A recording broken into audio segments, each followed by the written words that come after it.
This podcast is sponsored by nobody. Hey dudes, welcome to Splat from the Past, the only 80s themed horror sci-fi show where things can get totally radical. Now today, I will be welcoming back the lovely, the beautiful, the sweet, the oh so talented Mary Deese Hampton. She is the widow of legendary actor James Hampton, who you may remember from Teen Wolf and F Troop and The Longest Yard and so forth. And Mary's coming back on. We're going to nerd out on the entertainment of our youth, talking about film, television, and music, and I'm looking forward to it. It's been 4 years since we talked. I ran into her last June, though, at the Hollywood show, and it was totally unexpected. I didn't expect to see her, to see her there. You know, they do a lot of last minute, bookings for that show, and I did not expect Mary to be there, so I gave her a hug and stuff. I wish we had taken a selfie together. That's one thing that I totally regret. Or did we? I can't remember. I don't think we did. But it was great seeing her, and it's going to be great to have her back on. I hope everyone had a happy 4th of July. I certainly did. I kept it low key and ate lots of barbecue. That's all I can say. So, yeah, here is my new interview with Mary Deese Hampton.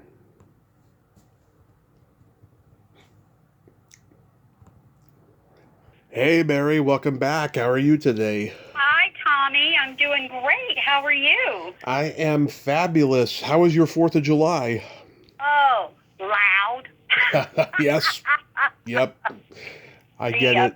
fireworks around my house went on for quite some time. So, Yeah. Well, we live next door to a Latin family, so there's a lot of cherry bombs going off. well, hey, you can't fault anybody wanting to celebrate. But I'm currently at my brother's house in Arizona, and Nice. my concern is it's so dry. Mm-hmm. I worry about fire. You know. Yeah. I know that's a big concern. I lived in Arizona for a short time back in 2007, and it gets just dry hot there. And Mm-hmm. I'm surprised you never hear about fires in Arizona. I mean, you hear them now in California, but Arizona, I'm surprised. They get them, but you know what? There is one. I just came back from Dallas a couple days ago, and there was one near Sedona. And I guess Wow. the terrain up there is just crazy. And Hmm. trying to contain something. I guess Colorado's had them, and I think part of it is just the accessibility to. The source because of the terrain in some places where these fires start. I know. It's crazy. It's really crazy. So, going back in time, do you remember the first movie that impacted you as a child? Oh yeah, Sound of Music. Yeah. Sound of Music made me want to sing and dance and get in front of an audience and have fun. So yeah, Sound of Music for me. Yeah, I auditioned for the Sound of Music in high school, and I can't sing, I can't dance. I'm 6'3", and I'm a big guy, so it was not it was not a really pleasant experience for me. But at least I said I can. At least I could say that I tried. You know. Well, I'm going to tell you a funny story. You're going to like this Hmm. based on something you just said. So Jim, was a speech and drama major in college, Hmm. and he was drafted into the Army. And when he came back out of the Army, he went back and spoke to a professor there and said, I'm just kind of floating around here, and I'm going to go back to New York because he had had some run its success doing commercials and print and stuff like that. Yeah. But the professor said, "Well, what are you going to do about your acting?" And he said, "Oh, she said, "Oh no." She said, Fort Worth has opened a new musical theater called Casa Manana. And he said, "Oh, well, I'll give him a call." And she said, "No." She said, "You're going to put on your best suit and you're going to go down there and you're going to, ask to meet the director." And so he did. And when he came in, the secretary said, "Well, do you have an appointment?" And he said, "Well, no, I just thought I'd, take a chance." And she said, "Well, he should be in shortly." So Jim sat there for a little while, and a little while later, fella came in and it completely ignored him and just went over to the secretary's desk and started going through his mail, and he looked at the secretary and said, "Do I have any appointments today?" And she looked at Jim and she said, "Well, just this young man." And so he came back, into the office, and there was a big piano there, and Jim didn't have a whole lot of resume, and the director of Casa Manana said, well, can you sing and dance? And Jim said, no, I really can't. He said, oh, yeah, you can. He said, everybody can. Everybody can sing and dance a little. And so he goes over to the big grand piano, and he said, how about Old Man River? He said, everybody knows Old Man River. And so he starts playing Old Man River, that old man river. And, of course, Jim's, totally off key. And the director stops. He says, you're right. You can't sing. He said, you're hired. And Jim said, what? He said, yeah. He said, we need a guy for this next show we're doing who really can't sing or dance. And he said, every actor that comes in here tells me that they can, and they do the same thing you do. He said, but I want somebody who really can't. And so he booked the gig. That's hilarious. Yeah, I wasn't so lucky. I mean, Back to the Future was the first movie that impacted me as a child. I always had that fantasy of going back in time and seeing my parents in high school and finding out why they're so fucked up and why I'm so fucked up, Oh, well, I think we all have those moments where we'd like to go back in time and, see younger versions of the people we loved, and then certainly, have an opportunity to fix things we might have said or done that we regretted later. Of course. What movie genre did you gravitate toward? Oh, interestingly enough, I liked horror. I know that sounds crazy, but did you know that Robert Wise, who directed in 1965, directed The Sound of Music, directed a superb horror movie that I did not see until years later, called The Haunting. Yes. And they remade that in 99, but this was the original. And I just love that movie. And I was an only child growing up. And so I'd watch all of those Hammer films back in the late 60s and the 70s, and, I just loved it. There's this wonderful movie called, it's a Diary of a Wimpy Kid. Mm-hmm. And there is a scene in that movie that reminds me, now that I look back at all those old Hammer films, it reminds me there's a scene where he's got his best friend spending the night, and he wants to watch a scary movie. Mm-hmm. And the best friend really doesn't want to watch it, and they watch it, and it's a movie, it's a made-up movie, but it's called The Foot. And it's this amputated foot that just kind of hops around, and you can tell it's on a string and everything. And when I look back later at those Hammer films, I just think, they did the best they could, but some of it's really cheesy. But I love the horror genre, and I still do. Not so much the the slice and dice as I do the psychological thrillers and things like that. Yeah, this podcast started out as horror focused primarily, and then it evolved into everything I love in pop culture. But yeah, I love horror and The Haunting. I almost interviewed Russ Tamblyn last year. Oh wow! I wanted to talk about The Haunting. Sadly, it did not happen. His health has gotten worse or whatever. But yeah, I love. I love the slashers. The first horror movie I ever saw was The Shining when I was a year old. My mom. Oh my gosh. My mom and dad love Jack Nicholson. They don't like horror per se, but they love Jack Nicholson. So they showed the movie to me, and it just freaked me out. And then by the time I was 7, I went back and rewatched it, and then it became my go-to horror movie every Halloween. Well, it's a good one. It's a good one. Yeah, it gets a lot of criticism because it's not like the book, and all of that stuff. And of course, Stephen King took it upon himself to remake it in TV miniseries form to make it like the book, But I just prefer the Nicholson version. I I want to say it's been remade twice. I think Steven Weber Yeah. Starred in one version. Yes. And then there was wasn't there another version? Oh gosh. There was, I think it was a continuation is what it was. Maybe so. Maybe that's Yeah. what I'm thinking. Yeah, yeah. And I watched that. That was really good. Although I didn't really understand the woman in the hat, but it was good. I love Scatman Crothers, and I thought he was fabulous in the movie. I just hated that he came all that way and went through everything he went through, driving the big snowmobile through all the blizzard and everything, and he wasn't in the house 10 minutes, and so that was kind of disappointing. I thought he put up more of a fight. Jack, really relaunched his career, gave him a comeback. He had him cast in 3 of his movies: The King of Marvin Gardens, One Flew Over the Cuckoo's Nest, which is one of my favorite movies of all time, and Shining. And Scatman was hot for a while in the 70s and 80s. He was everywhere, and he was in his 80s at the time. Oh yeah, and so hats off. I mean, there's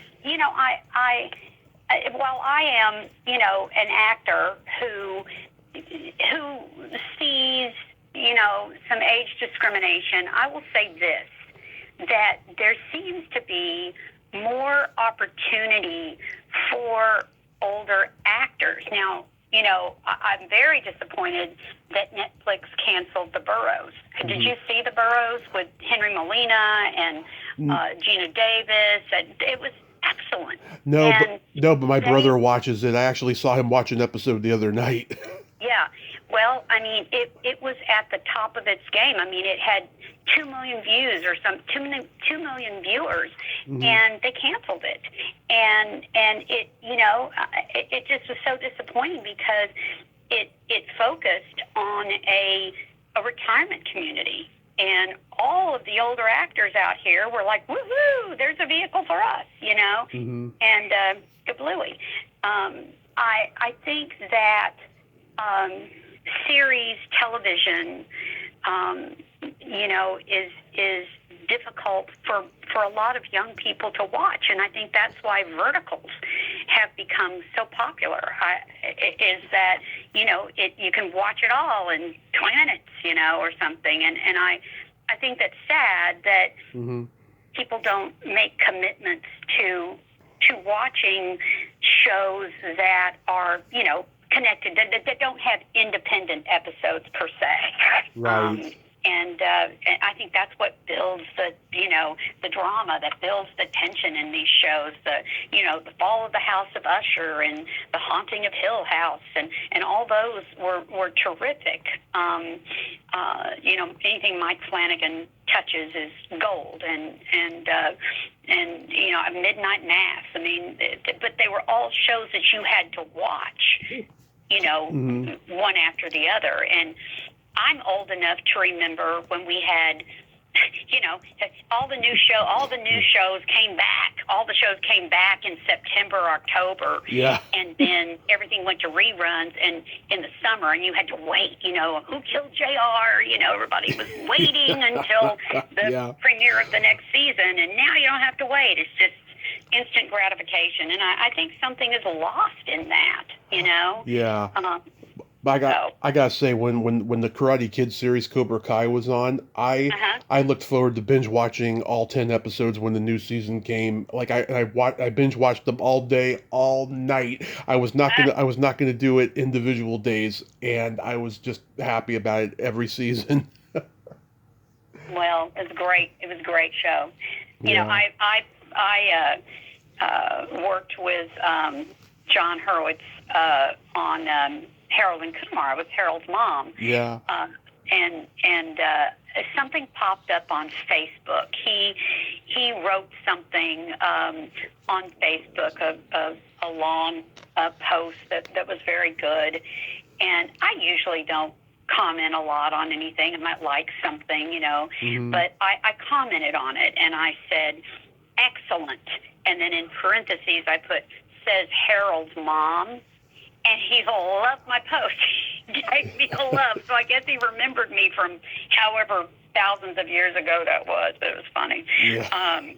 but he was behind Cobra Kai. So Yeah, fantastic. What did you like for comedy movies? oh, I loved Jerry Lewis. Me too. I love like slapstick humor. I like Me when too. people fall down. Me and too. Yep. I love and Jerry Lewis. I mean, Jim Carrey's great. Yep. But Jerry Lewis is just, the king of physical comedy, all Yeah. the faces he made and the voices he did and the pratfalls and, I just, as silly as they were, I just loved Jerry Lewis. Yeah, they during my childhood, they would play on our local UHF stations in the afternoon time during the week. So my parents would record them for me, and when I got home, my Italian grandmother would make homemade French fries for me. So I would have homemade French fries and Jerry Lewis movies, and it was the life, Mary. It was the life. I'll tell you. Cinderfella and the Geisha Boy and oh my gosh, and those are the ones he did independently. The other one that I loved so much was Don Knotts. Me too. My grandmother and my grandmother lived with us growing up, and my father's mother, and that whole side of the family was from North Carolina. So we watched all of the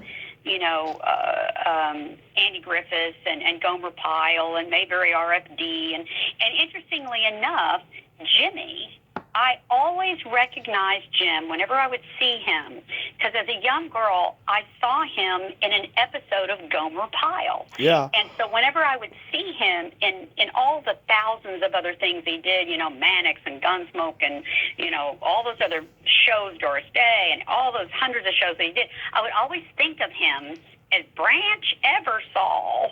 And so when I met him, I said to him, I said, Branch! And he knew exactly what I was talking about. I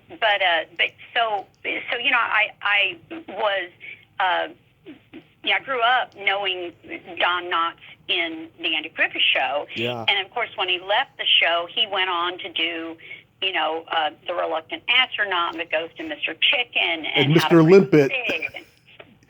So good. Yeah, Mr. Limpet, remember? Mr. Limpet, yeah, the fish, yep. Oh my God, I remember watching that with my grandmother. She was just laughing. Oh God, that was a funny one. Yeah, the Don Knotts was great. I actually interviewed his daughter a couple of years ago. She had a book out about him and stuff. Yeah. Did you like Charlie Chaplin? I never watched a lot of. I watched, that era. I just didn't. I didn't watch any Charlie Chaplin or Mae West or any of that. I watched The Three Stooges and I watched Little Rascals. But that's kind of, my limit to that era. And so of course I'm familiar with his work, but that wasn't anything that that we watched. Yeah, I was. I mean, I loved Laurel and Hardy and the Marx Brothers and the Three Stooges. It's a family tradition passed on down to me because my grandfather saw them in the movie theater when he was a kid watching the shorts, and then they were on cable when my dad was a kid, and then when I was a kid, they were both on cable and on home video. So I got my Three Stooges education very well, and I still love it. I own actually every Three Stooges short on DVD. I got the whole series. I got it at Walmart for like $20. I'm like, wow, I can't believe it. Oh, that's great. Yeah, I love the Three Stooges. It's funny, not a lot of women I noticed love the Three Stooges. A couple of them I know do, but not as much. I think for me, it's that slapstick comedy. I like that. There was a lot of physical comedy there, and they were always getting poked in the eye and conked over the head. And I don't know why. I just think that's hilarious. Isn't that awful? Yeah. But I do. Yeah. Did you like the Pink Panther movies? Oh my gosh, Peter Sellers! I love them so much. I can quote so many of them, and I loved the Pink Panther movies. They were terrific. Yes, I just love those. I just love it when he's coming home after a long day, and then Kato has the karate lesson for him just out of nowhere. Kato jumps out of cabinets and things like that. one of my I liked his disguises. Yeah. And I don't know which one it was. And of course, there's a lot of physical comedy in that too. But I don't know which one it was. But he's wearing a nose, a fake nose. That's the Pink Panther Strikes Back or Strikes Again. And it starts melting off. And I mean, in the theater, I would cry. I would laugh so hard at those movies. They were so well done. That was the first movie my dad took my mother to before they dated, right? They were just friends because they grew up together. But like when their relationship was just about to start romantic, that was the first movie that he took her to, and it holds a special place in my heart, partially because of that, but partially because I think it's the funniest one of the entire series. It may be, but it was so good. It's hilarious. Yeah, he's got like the hunchback on, and stuff. Yes. And is that the one where he floats out of his apartment window on the balloon? Yes, that's the one. And then there's those two nuns, and they're like praying for him when he falls into the water. Right. I love that. I crack up every time I watch that. I remember like seeing it for the first time when I was a kid and going, "Oh my God, is Clouseau dead?" And then I see him in the next scene. He's got a towel around him at the police station, drinking coffee to warm up. Yeah, I love that. Yeah, you mentioned before about not really watching the old stuff, but I'm curious. There was a lot of racial insensitivity towards Asians, like the Charlie Chan movies, and like Mickey Rooney and Breakfast at Tiffany's. Were you ever bothered by that kind of stuff? I mean, and I don't want to, go too far into this, but yeah. I grew up. I was half Korean, and now thanks to Ancestry.com, I have found out that I had fully expected that I would be 50% Korean and 50% a mix of European, and that's true too. But I am also 8% Japanese.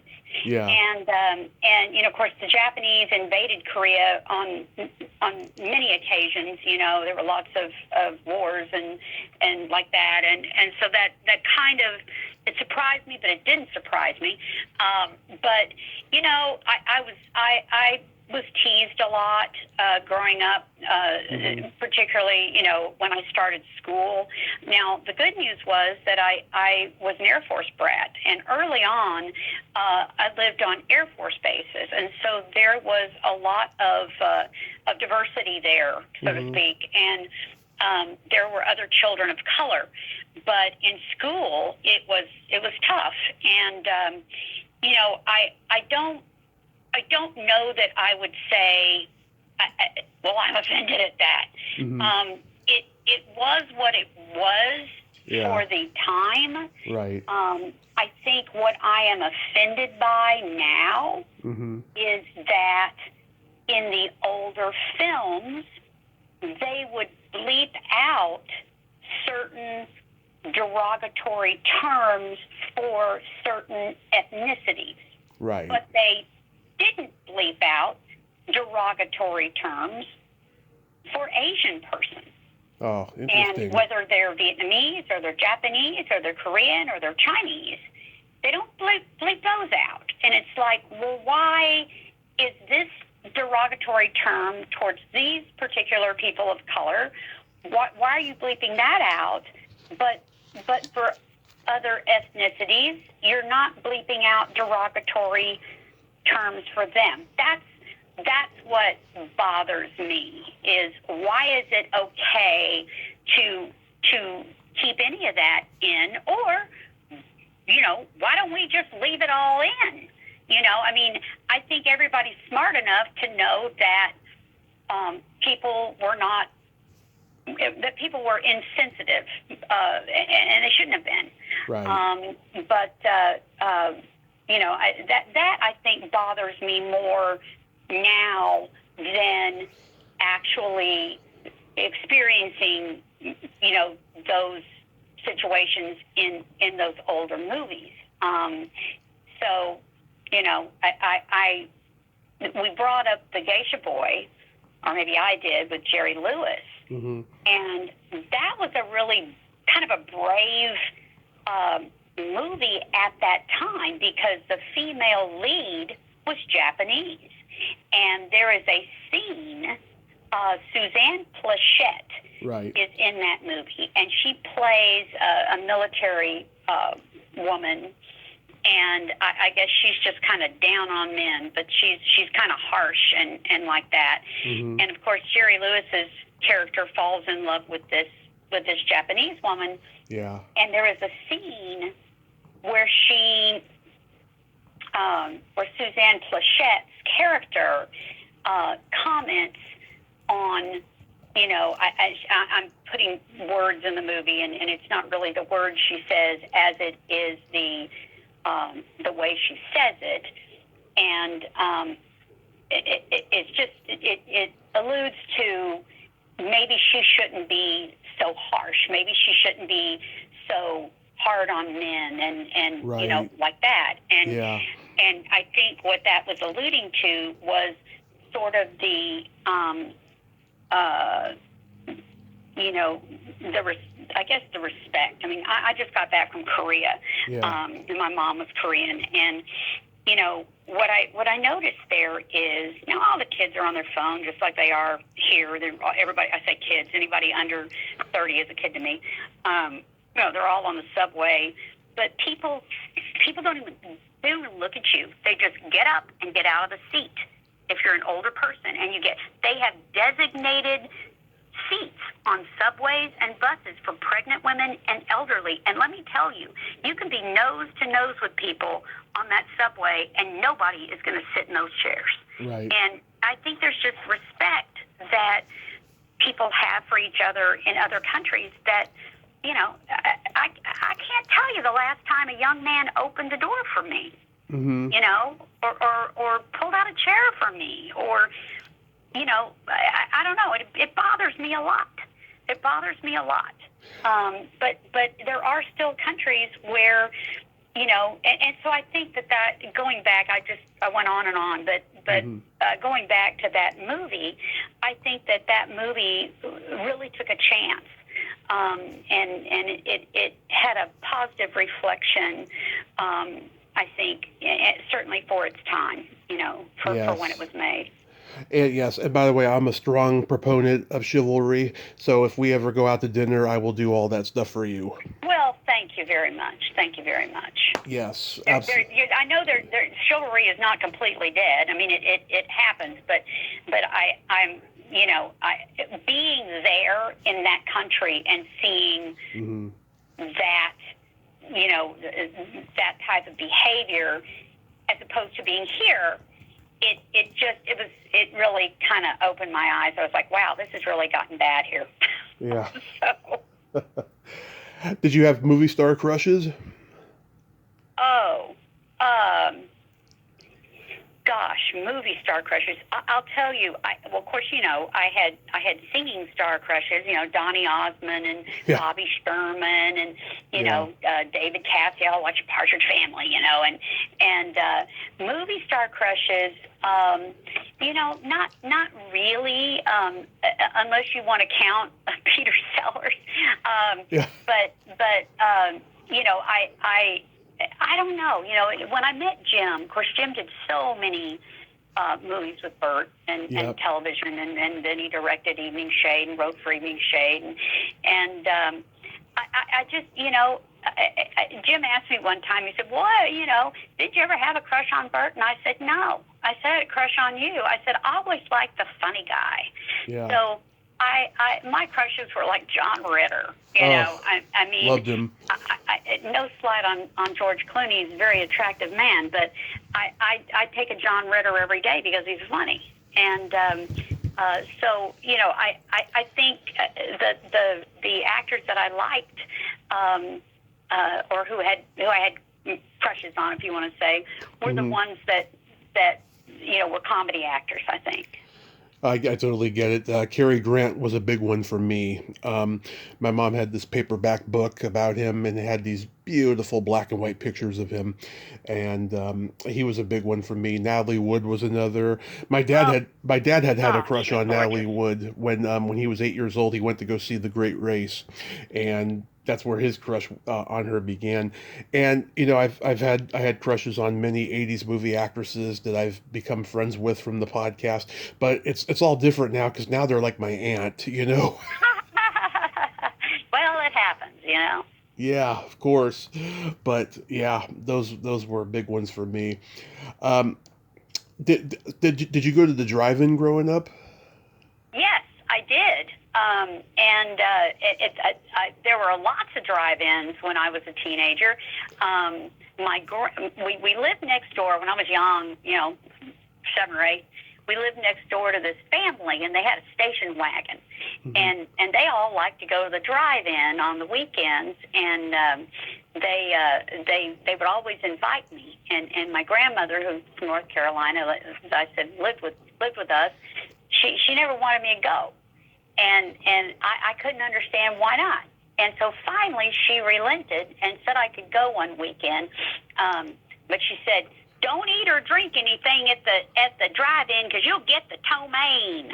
I was like, "What's the ptomaine?" And it's like food poisoning.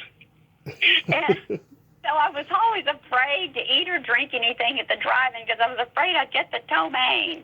But when I was a teenager, of course, everybody went with their boyfriend. You went to the drive-in, so. Yeah, I mean, my parents started taking me when I was 2, and I remember every movie they took me to because, you never realize that you don't realize your destiny until hindsight, and I think that was my destiny because of where I am today and stuff. Um, they took me to see Weird Science and Rambo 2 at the drive-in, and from there I saw a lot of great movies: Heartbreak Ridge, Star Trek 4. um, and my dad, he it's funny, they stopped taking me to the drive-in for a while because I was always falling asleep in the back seat, or I was getting out of the car and knocking on windshields. Oh, And how funny! How funny! yeah, so they gave me, so I had like a 3 year time out, and then I came back, and then my dad was taking me to the drive-in for the next 10 years until it sadly closed down. My dad had gone there in the '60s. He saw the 1966 Batman movie there. Wow. Well, there's still a drive-in. If anybody wants to look it up, Mhm. there's still a drive-in, and I did a little part in a movie, and the partner of our writer and producers owned a drive-in in Indiana called the Skyline, and it's still there. And they, I'm just hats off to them.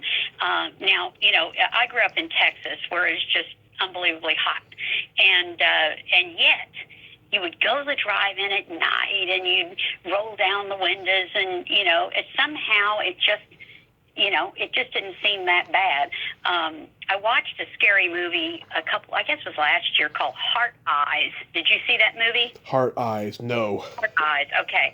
Well, there's a drive-in scene, and it's really, really good. And, of course, in Twister, there was the drive-in, Oh, scene yeah. in Twister. And so I guess they're still out there somewhere, but the Skyline was the last one and this was probably 4 years ago. That's the last one that I know of.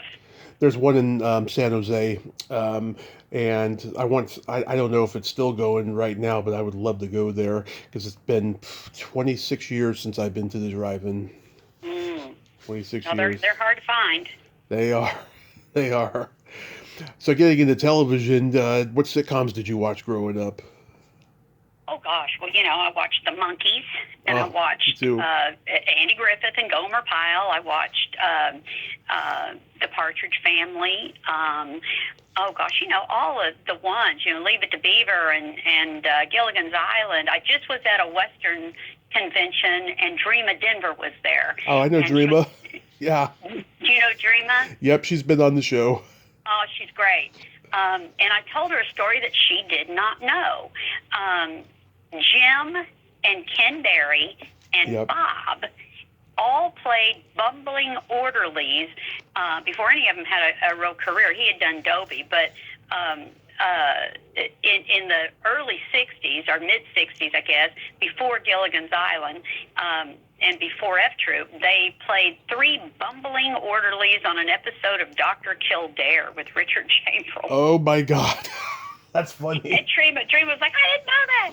So yeah, there's, a journalist once said of Jim, they said he was the Kevin Bacon of his era because he worked with everybody. Yeah. He goes back to, of course, Gunsmoke, and then Billy Bob Thornton, Michael J. Fox. He directed, Tony Danza, and I mean, just he worked with everybody on one side of the camera or the other, and so she thought that was really funny. She never knew that, so I didn't know they knew each other. So. Crazy, yeah, it's crazy. Yeah, I was a huge Monkees fan too. Davey was one of my earliest crushes. That's another one I had a crush on. I saw them live when I was 14.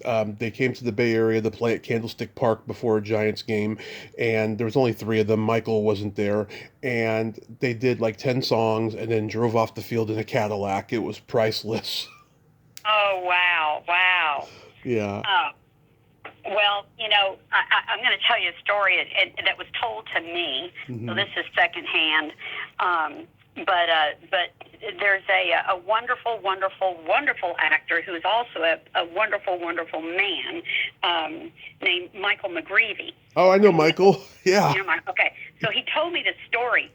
I was having dinner with them one night, he and his wife, and Mm-hmm. and we were talking about that era, and we were talking about, he went everywhere with Kurt. They were in so many movies together, Kurt Russell. Yeah. And so they were on some kind of a, teenage heartthrob circuit, and it was Leif Erikson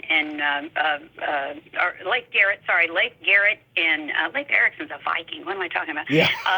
Leif Garrett and David Cassidy and Bobby Sherman and Kurt and just a laundry list of all those teeny bopper heartthrobs. Yeah. And they had gone to a signing at a school. And Michael said they were all up on the stage at these, 6-foot tables, and there were no pictures back then. The girls all had those, autograph books, I had them. And you walked up to the celebrity and said hi, and they'd sign your autograph book. Mm. And I don't know what happened. He told me, and I can't remember, but things started to get out of hand. I don't know if the girls were just getting wild or what happened. There's a long line, and they all had these pieces of white paper, that they would, Mm-hmm. the guys would sign, to Sherry, and Love Kurt or whatever. And so there was all this, little white, I guess, index card papers that they were signing, and things got kind of out of hand, and so they decided they were going to shut it down, and they were rushing the boys off to their limos, Mm-hmm. and so he was in the limo with Kurt and David Cassidy and Leif Garrett, and they took off, and I guess the girls, they were blocking a driveway, so they had to back up, and when they went back, there had been this open area where the girls had all run out after them or something, just like in a Beatles. You see those old Beatles footage where the girls are running, mm-hmm. and as they went past this open area where all these screaming teeny boppers had run after them, there were all these little white pieces of paper just all over the ground, and mm-hmm. and they realized those were the autographs that those girls stood in line for for hours or whatever to get, and Michael said, Leif, who was the youngest one there, he said, well, I can't believe it. Those girls stood in line forever for those autographs, and they just threw them away. They just threw them away. And he said, David Cassidy turned to him and said, "Fame is fleeting, kid." That's like 15 minutes of fame, right there. Just, the girls didn't care. Anyhow, I love that story. I think it's so funny. Yeah. But yeah, those sitcoms I watched were all those classics. I Dream of Jeannie and all that. Bewitched. Yeah. You I know, loved all those. you know that controversy with Jeannie's belly button, right? Oh yeah, she could never show the belly button. Yes. Okay. Do you know Barbara Luna? Yes, of course. Yes, I know her. Last year, the same day I met you at the Hollywood show, I went Hmm. over to Barbara's table. She's been on the podcast before and everything, and I told her it was my birthday. She gives me a free autograph and selfie, and then yeah, we're posing for the selfie, and she likes it when guys get behind her in the selfie, because they're tall, and she takes my hand and plants it firmly on her stomach, and she says with her thick accent, "Bless my belly button, Tommy." And I was like, oh my God, I am touching the belly button. That was the first belly button on TV back in 67. If you look at the picture, our faces say it all. I was just like, I cannot believe this is happening right now. It was awesome. That's funny. Yeah. Well, yeah, I haven't seen her in a while. Barbara, she used to come to a lot of the Western shows, but there just aren't so many of those anymore, and it's too bad because there's still a big fan base for Westerns. And, Yeah. I mean, you look at they're modern Westerns, but you look at the success that Taylor Sheridan has had with, Yellowstone and of course, 1883 and Bass Reeves and 1923 and, Yeah. and like that. And there really is a fan base out there, but not very many of the current quote unquote Western stars are doing cons. So Yeah. and it's a shame because they're a lot of fun. I was just at one in Virginia, Hmm. and it was a lot of fun. But they're kind of dying out. There just aren't a lot of them. There used to be a lot, and I'd see Barbara. Some of them have now turned into what they call nostalgia shows as Yeah. opposed to the Westerns. But, there's one, I think, called the Mid-South, and Bob Fuller, God bless his sweet time, he Oh, was yeah. a neighbor of ours in Texas, and I say a neighbor, he lived up in a ranch, about 30 minutes from us, and he Oh, was yeah. good friends with Jim, and Bob's over 90, and he's still doing them, and boy, I tell you what, he brings in the legion of female fans that he had. I mean, he brings in hundreds of women that stand in line to get his autograph, and he's, Oh, yeah. he's over 90. I talked to James Drury 2 weeks before he died. He was doing them. Oh, Yeah. yeah.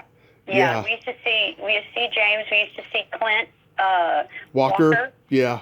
of course Bob, and then Peter Brown.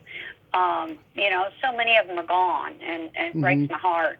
But there is, one that I went to in Tucson. Michael McGreevy was there. Rudy Ramos had come, Oh, yeah. and they are now having Young Guns reunions at some of these bigger cons.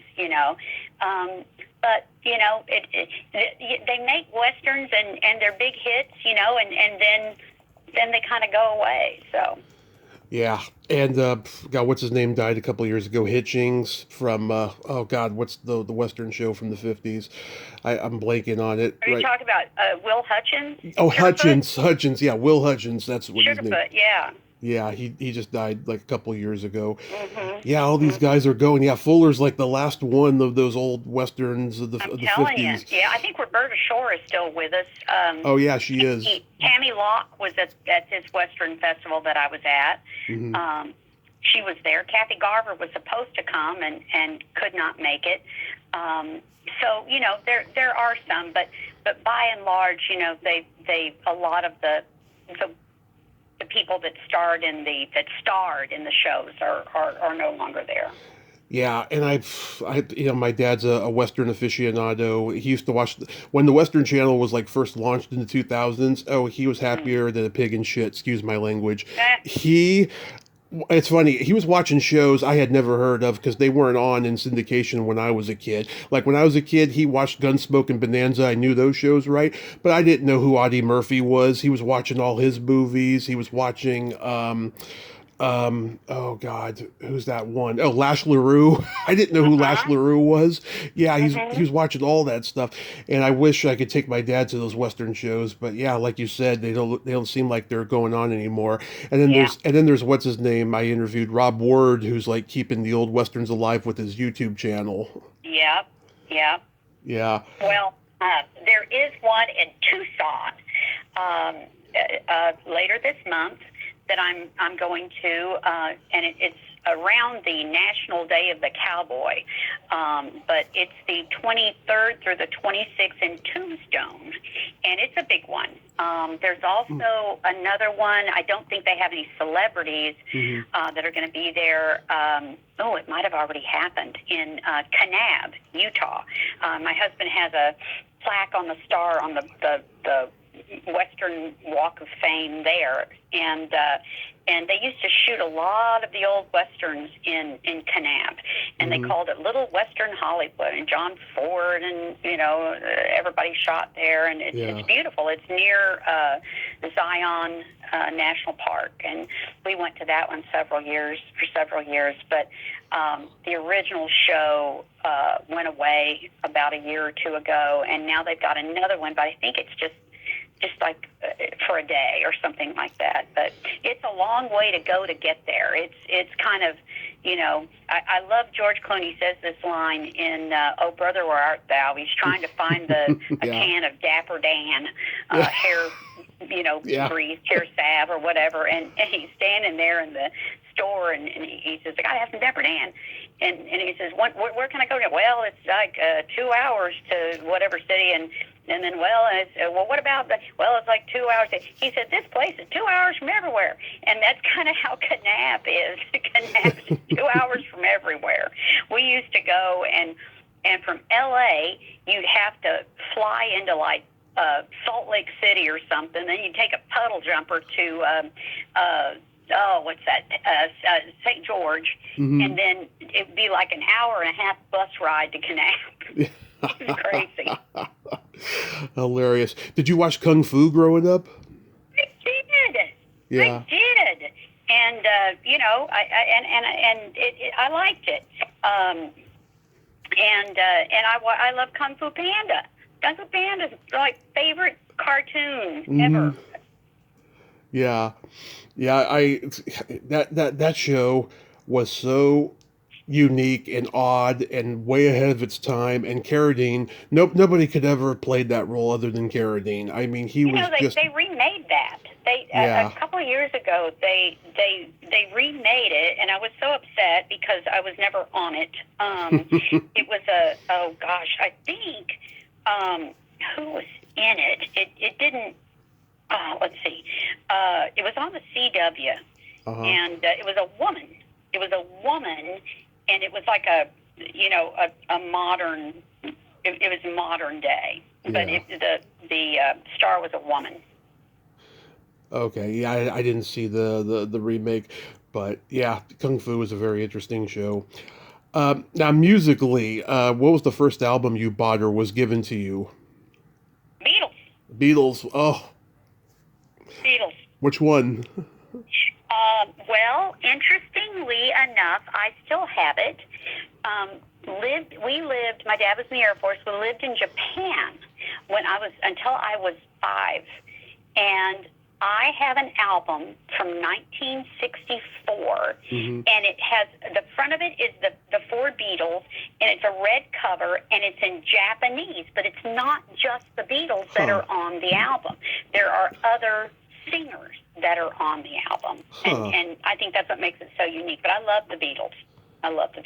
Interesting. I'm going to see if I can find that cover. I never saw it. I still have that album. The cover is like, torn to shreds. But I sold our house that Jim and I lived in for 23 years. Of course, 19 for him. He passed away 5 years ago. But packing all that stuff up, was crazy.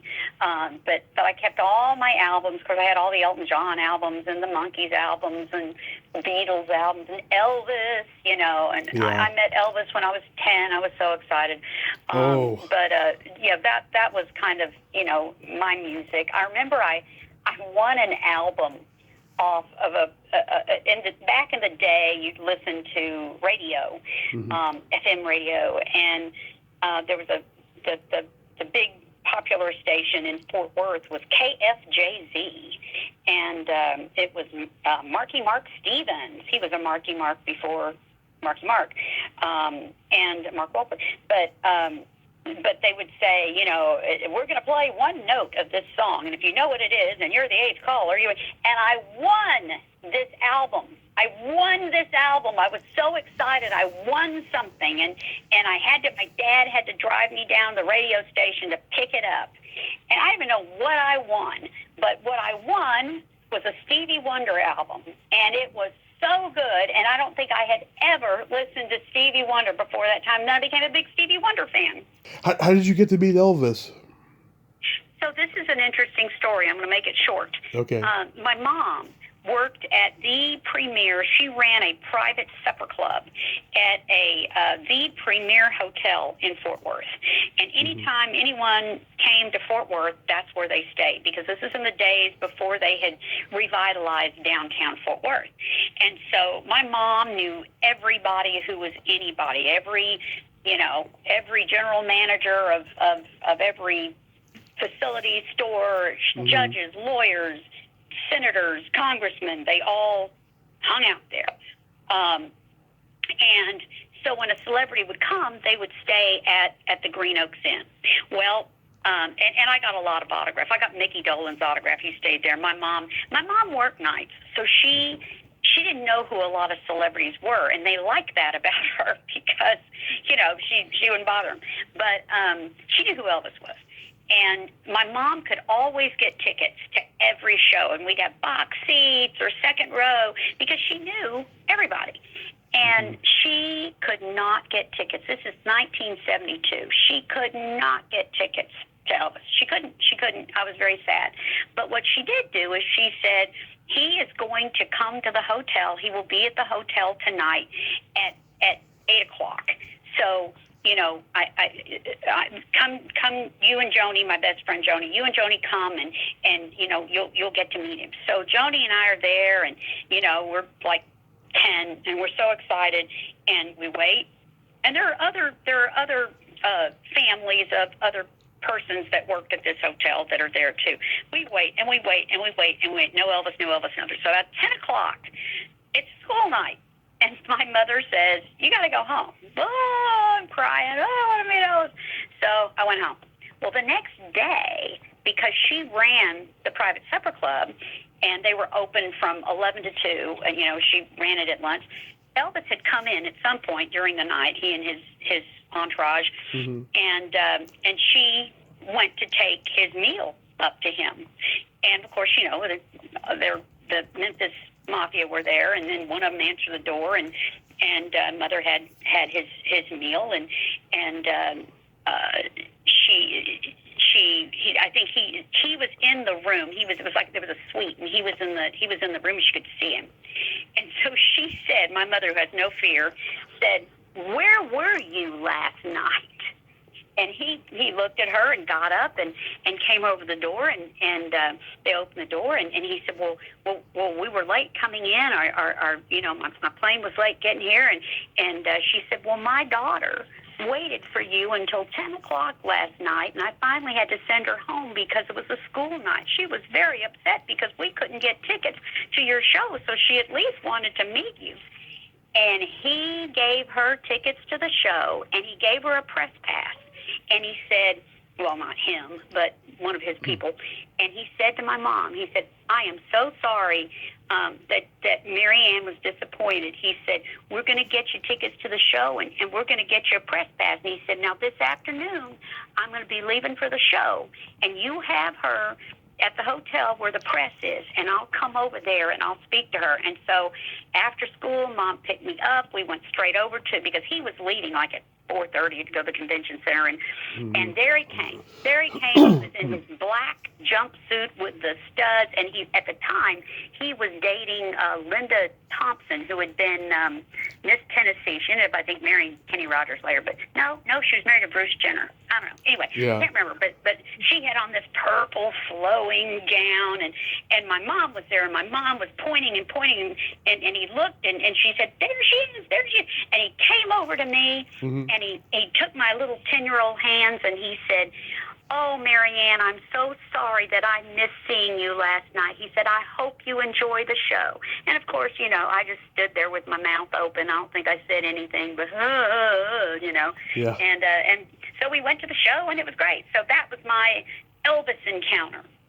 Wow. All thanks to my mother. That is amazing. My mom met the Beatles when she was 10. Oh, wow. My great aunt was the head of craft services at the Hilton in San Francisco. She had connections. She knew a lot of people. She was friends with Bill Bixby and his family, lots of people. So my mom goes to meet them. Back then, not everyone had a camera everywhere, so she didn't get a selfie with them, but she did get their autograph. And my uncle accidentally threw those autographs away. And till the day he died, she gave him shit. He came to see us last spring. That was the last time we ever saw him. He died back in January. And she even gave him shit then. She was just like, yeah, you threw away my Beatles autographs. Oh, my. Yeah, terrible. But, at least she got to meet them, though, That's true. At 10 years old. Yeah. So in general, were you a country fan growing up? No. I grew up in Texas, but, I wasn't forced to listen to any particular genre of music, so I listened to mine. Now, I spent every year of my life, I told you my grandmother lived with us. She had a sister in New Jersey, and so every year after I got out of school, the week I got out of school, my grandmother and I would go to New Jersey for the summer, and my great aunt had a daughter who had married, and they were my father's age, so I always called them my Aunt Jackie and Uncle Russ. And Uncle Russ was a roofer, and that's hard, hot work, even in New Jersey. And I'd be over at their house and be playing with their kids, and he'd come home and he'd get a beer and his cigarettes, and he would sit in the den in the dark, I guess because he wanted to be cool, because it was so hot. And he would listen to country music. Yeah. And I remember walking through the den. Me and my cousin were walking through the den, and he said to me, do you know who that is? Do you know that song? And I said, no, I don't know. He says, what? You're from Texas and you don't know this song? And it was Welcome to My World by Jim Reeves. Oh. And now I'm a big Jim Reeves fan. But at the time, no, I was not exposed to a lot of country music, even though I grew up in Texas. Wow. What was your first concert? John Denver. Love John Denver. Yeah. He actually went to my high school, not when I went there. He went to Arlington Heights High School in Fort Worth, and I think in 1961. So, wow. Yes, I went to see him at Casa Manana Theater, which was a theater in the Round, which is the one that I told you Jim auditioned at. So that's where I saw my first concert, was John Denver. Wow. He did Thank God I'm a Country Boy and all that stuff. Yeah. And that was when I was a teenager. I think it was like 1975, maybe. 1975. Yeah, 75, because he did that live album at the Universal Amphitheater, and that album was like, at the time, it was like the biggest selling country pop album of all time, I think. It was huge, and Think I'm a Country Boy became a huge hit from it, because I think it was a single that flopped on like the previous album, but then live, everyone loved it. Because there's the clapping along and the audience participation and all that stuff. And of course, that's at the same time as Frampton Comes Alive and Live Bullet from Bob Seger and all that stuff. The live albums were starting to get hot in the 70s. Do you remember your first makeout song? Oh my gosh, no. I don't remember that. I don't remember my first makeout song. That's funny. Mine was Janet Jackson's Love Will Never Do Without You, and that led to my first heavy petting experience, which I'm proud of. You're giving me too much information, Tommy. Too much information. I know. So, how have things been for you lately, Mary? Have you had any acting roles that you can talk Yes, about? yes, yes, I have. Let's see. I've had a really, really good year. I did an International Panda Express commercial. Oh, nice. I did a huge commercial campaign for a major insurance company, which I can't say because all of it has not come out yet. I did an episode of 911, an episode of The Lincoln Lawyer. I did a pilot episode for a new sort of, which I can't say the name of, but it's sort of a Stranger Things kind of a theme show. That sounds really good. Let's see, what else have I done? Work-wise, there have been a lot of auditions, which is really good. I booked a major feature film, which I cannot say the name of because it has not come out yet. It's so frustrating because as an actor, you want to say, "Hey, I'm in this," or "I auditioned for that," and you can't. You can't. So, but it has been a very, very good year. I went to Korea. I'm very, very interested in K-dramas.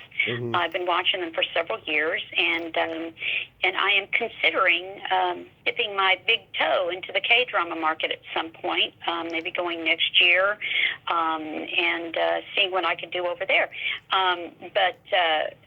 Yeah, it's been really good. It's been a good year. I love how specific you were. Your big toe. Yeah, my big toe. I'm also still doing the cons. Yeah. I still have some of Jim's autographed books, his autobiography, What? And Give Up Show Business. You can get it on Amazon, but you can get it from me, the autographed ones from me. There aren't very many. And then I still have some of his pre-autographed photos, although, those are some of those are running very low.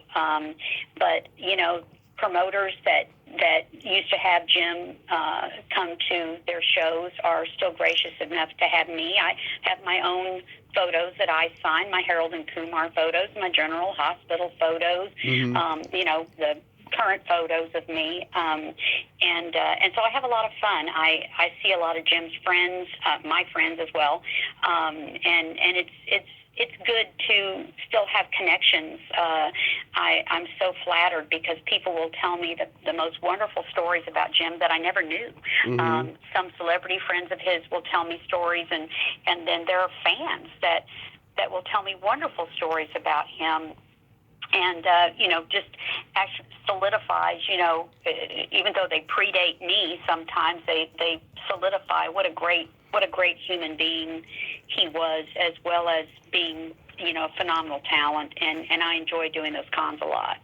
Oh yeah, when I ran into you at the Hollywood show, I did not expect that, and I was so happy. And I thought to myself, wait a minute, did we take a selfie? And I was like, yeah, we did take a selfie. I forgot because if we hadn't, well, actually, yeah, my friend took a picture of us, and I that's think right. she did a very good job of getting both of us in frame because next to Billy Baldwin, who was a big fan of Jim's, I took a photo with him. I think you were the tallest person. There was the largest discrepancy in height between us, but she managed to get both of us in frame. That's right. Because I thought to myself, if we hadn't taken a selfie, that would have been a shame. But I'm glad we did. We did. That's right. Yeah, that was great seeing you. Are you going to be back there anytime soon? I don't know. I'm going to be doing some filming in LA for a couple of weeks, and then I've got a show that I'm doing in Alabama, a show that I'm doing in Chicago. These are autograph shows, and then one in Houston before the end of the year. So I have not looked into going back to the Hollywood show, but hopefully I'll do that next year sometime. I think they have a couple, at least 3 a year, I think. Yes, I'm hoping to do it as well. This year is not a good year, but hopefully next year will be. I hope so. Real quick, we gotta play my secret silly game. This is a series of silly slumber party questions. It's no win or lose, just pure fun. And how the game works, Mary, is I ask you the question, you answer it, then you ask me that exact same question, and I answer it. And feel free to comment on the answers because they might be funny. Okay. Okay, Mary, are you ticklish? No. Okay. Are you ticklish, Tommy? Yes, I'm baby ticklish. I get very squirmy when you tickle me. Is your belly button an innie or an outie? My belly button is an innie. Is your belly button an innie or an outie? It is also an innie. It's deep. I call it the bottomless pit. What color are your toenails painted? My toenails are painted red right now. What color are your toenails painted? They are also red, but of the fire engine variety. What kind of red is yours? It's like candy apple red. Nice, nice. What would you say is your best personality trait? Oh gosh, my best personality trait is I think that it's important to me to be kind to people. And I try to do that. I try to be kind. I try to show a lot of empathy and give people a little chuckle. Say something funny, smile. I think that's my best personality trait. Yeah, you succeed very well because of your Southern hospitality. Oh, thank you. Of course. And what is your best personality trait? I have empathy, and I also have no filter, which I'm sure you realized by now. Well, a lot of people are like that. Exactly, exactly. I think it's wonderful. What is your guilty pleasure? Oh gosh, my guilty pleasure is Goo Goo bars, Goo Goo clusters. Okay, I never heard that before. Okay, so it's really they're based out of Tennessee, Okay. and you can't find them very many places. A lot of the candy stores have them if they just the stores that just sell candy, and they're basically peanuts, marshmallow, and chocolate, and Nice. and they're just like a blob, and you can get them at, I guess, Cracker Barrel is I picked some up on my way back from Texas a couple days ago, and so I only bought 3 because I don't want to get in too much trouble. But yeah, I love Goo Goo clusters, and if I see them anywhere, I will buy them and gobble them up. Nice. And what is your guilty pleasure? Eating pizza and watching a raunchy sex comedy movie like the Harold and Kumar movies. Oh. Yes. Well, the word is that there may be a Harold and Kumar 4. We need one. It's the right time for a new one. Well, that's so they say. I've been hearing that for a little over a year now, but I keep my eye out. I saw the Christmas one in the theater, and I was like, please, I hope there'll be another one in 2 years. Oh. And there hasn't been. And there hasn't been. And then my favorite question, is there a stinky smell that just makes you gag? There are so many. So many. I guess dirty baby diapers. That was hard for me babysitting. My first time babysitting when I was a teenager, I had to call my grandmother and say, what do I do with this? And is the baby ever going to be clean? And should I put it in a sink or something? Because it surprised me, that the baby was so small, and yet the diaper was so full. Yeah. So, man.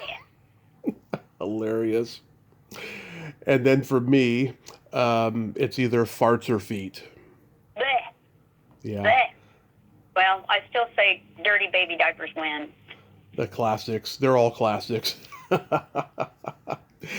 Mary, I love you. Thank you so much for coming back on and nerding out with me today. And well, you are very welcome, and thank you so much, and I hope that I see you down the road. Yes, and I hope you have fun at your brother's over there in Arizona. Stay as cool as you can in the heat, and have a great rest of your summer, and be safe. All right, and thank you so much for asking me to be on the show again. I appreciate it. Take care. My pleasure. Take care. Well, there you have it. Mary Deese Hampton, ain't she a sweetheart? Oh my God, such a great lady of Southern hospitality and integrity. Loved every moment of that talk. Wow, she got to meet Elvis when she was 10. Oh, I forgot to ask, was he starting to get bloated by that point?